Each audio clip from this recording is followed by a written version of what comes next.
Hey guys, in this video we're going to talk about how to do affiliate marketing on TikTok without 1000 followers.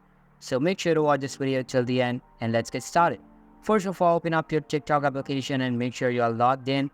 And after logging in, different type of TikToks will be displayed in front of you. Just simply tap on your profile icon on the bottom right corner of your screen and open up your profile. Here, just tap on edit profile button beneath your profile and you can see that there's a feature where you can add your website link. Now to add a website link, just select it and it will show you a prompt stating that it's only available for the account that are registered for businesses. And after that, just agree to the terms and continue.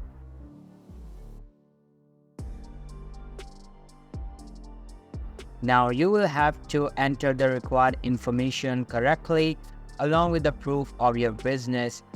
Just fill in the following requirements, apply for it, and TikTok will review your application and you will be able to do affiliate marketing through it without having 1000 followers. And this is basically how you can do affiliate marketing on TikTok.